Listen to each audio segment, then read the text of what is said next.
All right, let's dig right in here because this might be a little longer lesson. Hopefully not too long, but so we're going to start the verse part. First of all, we're in open D minor. So you need to be in open D minor to play this. We're going to start on the 5th and the 4th frets, or strings, I'm sorry, on the 3rd fret.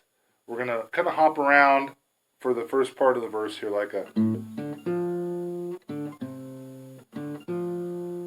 That would be open A string here, 5th string, but hammer on, and then the open D string, and then hit that 3rd fret of the D string. Back to the A string on the 3rd fret, open D, 3rd fret D, open D.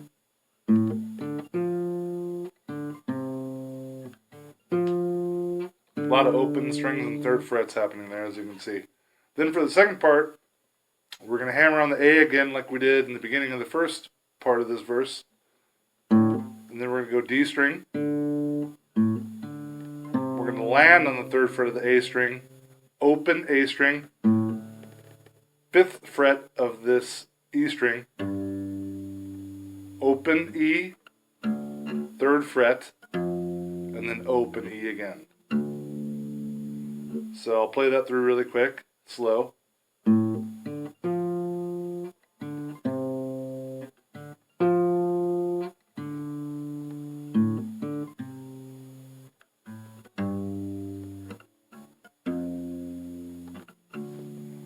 Now it might be a good time to start applying some of the fingers here.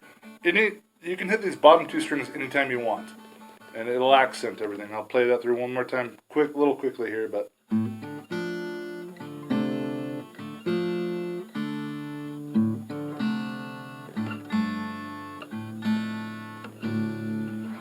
So that's a way to accent that a little bit. Excuse me. And that's really the whole verse. Let's get through the song, get the feel of it, and then we'll come back and elaborate with some variations on that too. So the main hook part of the song, after you play that, is 3rd fret, or 2nd fret, I'm sorry, the 3rd string, up to the 4th, and back to the 2nd. And then back on that 2nd fret, 1st fret of the 3rd string, and an open D string.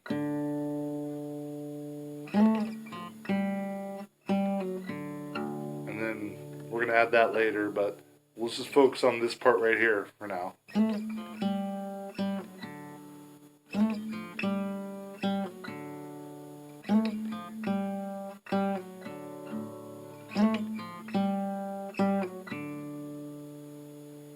And then the turnaround is pretty easy. With your middle finger, I'll tell you why later, but use your middle finger for now. Hammer on the 2nd fret of the B, what would be the B string in standard tuning, and then up to the 3rd fret, and then you can hit both the bottom 2 strings here.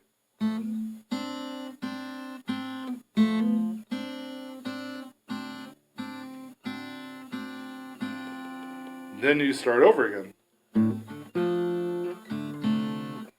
So we'll elaborate on all those. Actually, let's start right now because so for the verse part, the simple version, tell you the simple version, or hopefully you're already incorporating maybe some of these strings down here that would be the E and the B. But there's a way to add more notes to that too. So I'll show you that. I'm going to show you the simple version we just learned, and I'll add on to it a little bit.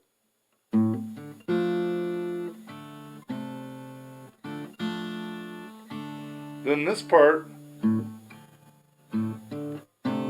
same thing we do to hit this note before that. Do that again, and then do that again. And then add a little, like we learned on the main hook, the 2nd fret of the 3rd string and 2nd fret down.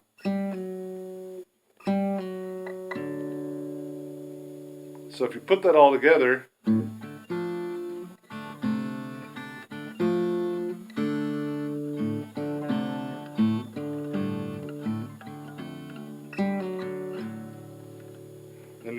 always want to kind of pluck this D string at the end when you're kind of, finaling things. So, but that's one variation. Another variation is where you use the third fret and the second fret on both the D and the A strings here on the fourth and fifth strings.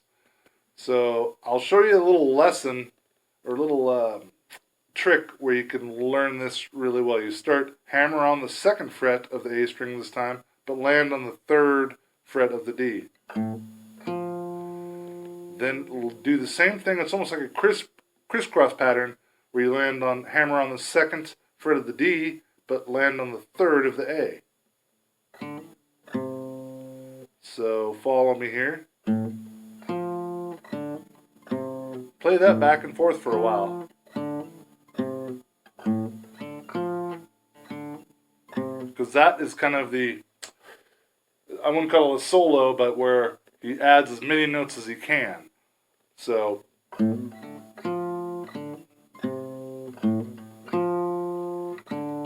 same core notes, but we're just adding a couple notes in here for a filler almost. And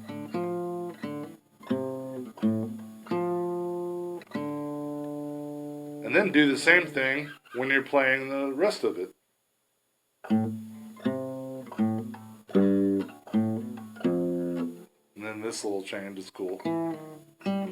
Sorry. And then hit the D string.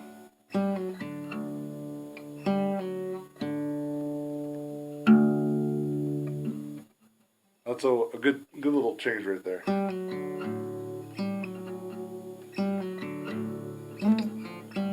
Then we're going here.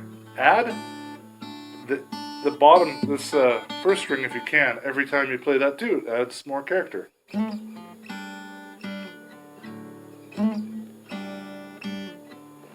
So there's another change, if you really want to get pretty fancy with it. If you can hit this third fret of the what would be the E string while you land on this note as such.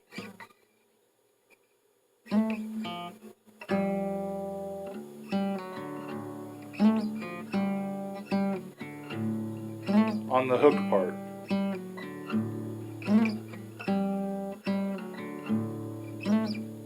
If you can't, don't worry about it. Just play through it and kind of fake it till you make it. So, and then that leads us to a turnaround again. Now, the reason I use the middle finger on the B string is because I'd like you to put your ring finger on the fourth fret of the third string, because then you can play all three of those strings, and they make sense as such. Sorry. That's just a turnaround back to. Then you can accent that as much as you want.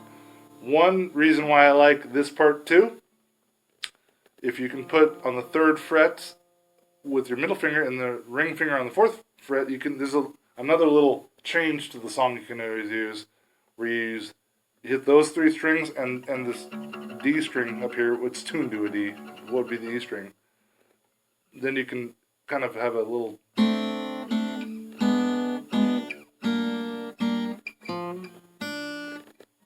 And then you can kind of change to that at different parts of the song.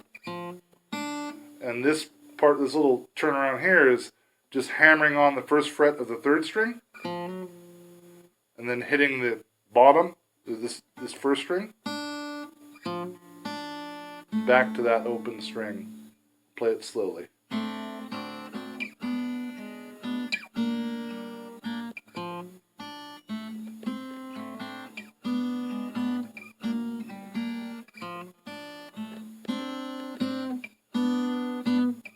Then when you're done with that, just play this and then go to your turnaround again. And you can start over.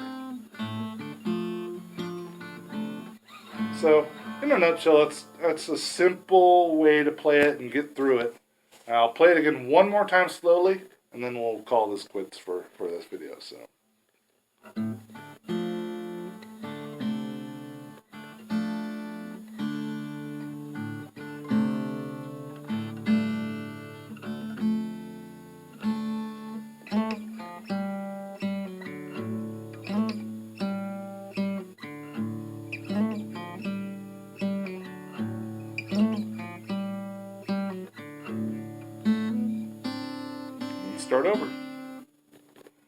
So you can actually hang this one for a while too if you want to, longer than you know. Doesn't have to be exact on timing. It's blues. So anyway, that's a basic example of how Skip or maybe Chris Thomas King would play. So I hope you guys got something out of that, and subscribe, all that good stuff, like, and I hope this is helpful. Have a good one.